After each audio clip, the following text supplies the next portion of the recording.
So some clinics in Turkey are rejecting perfectly good hair transplant candidates, and after looking into this for the last few weeks, I think I know why. I'll also give you a simple method which will tell you if you are being rejected for a good reason or if it's complete BS. Keep watching.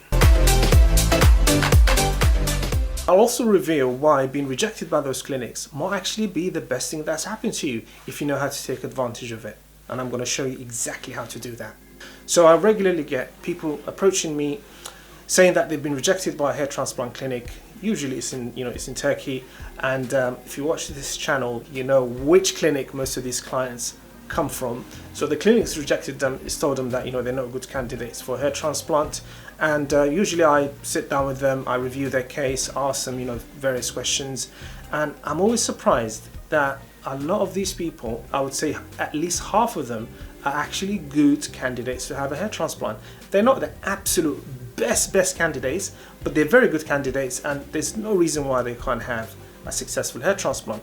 So I review their case and I put them in touch with a clinic that I think would suit them, and a lot of them have very successful hair transplants that they're happy with. So the question is, why are clinics rejecting these people in the first place when they are perfectly good candidates? So first, let's look at the reasons, the good reasons, sensible reasons why somebody might not be a good candidate for a hair transplant.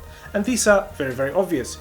They are, number one, if there's just not enough donor hair. Number two, the clinic don't believe they have the skills to do the job, and they just honestly tell you, you'd be better off with a different clinic. That's fair enough. And number three is the client is not medically fit. For example, they have a condition like they have telogen effluvium or something like that needs to be treated first before they can have a hair transplant.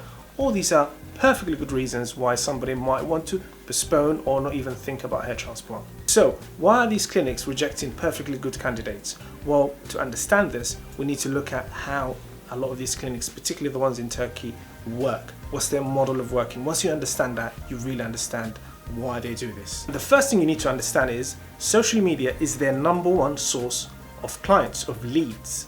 And on social media, people want to see incredible transformations. They want to see people going from being bold as an egg to looking like Wolverine. They want to see very low and thick hairlines. They want to see amazing results that make you go wow. And this is what attracts people. This is human nature. And you can only achieve this on people with the very best donor hair.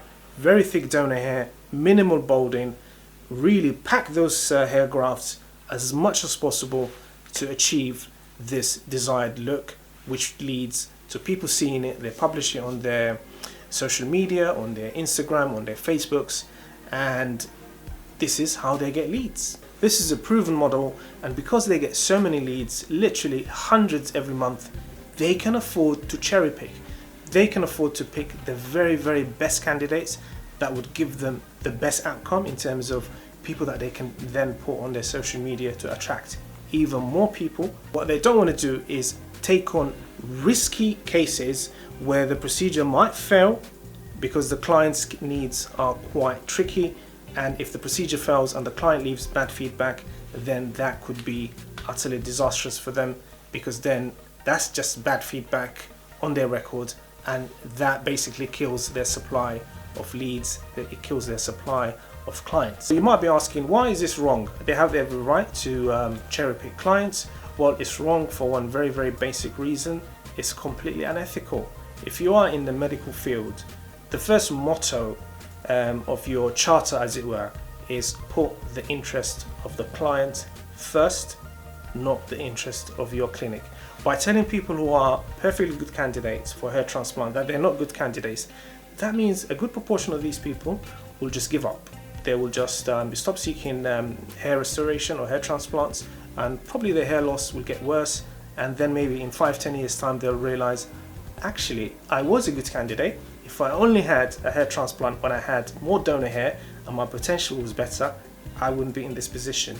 So you are basically affecting somebody's future, not just their present. So here is something to do if you are affected by this. If you go to a clinic and they say you're not a good candidate, we're not going to work on you, then here is something that you can do that will solve your problem in an instant, and that is to get multiple quotes, preferably from different countries. So if you had a quote from Turkey make sure you get at least 2 more quotes from Turkey and maybe a couple more quotes in other places like, you know, America, Canada, the UK, something.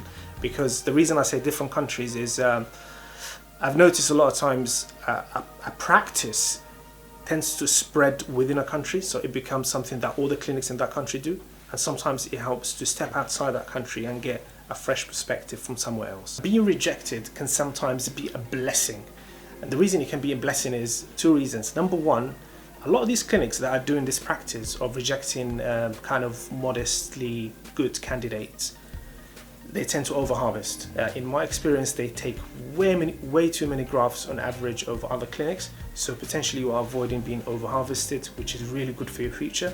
And number 2 is it will naturally make you do more research. So most people, they'll go back to the drawing board, they'll get second opinion, and all that is really good. So if you get rejected by a clinic, don't take their word for it.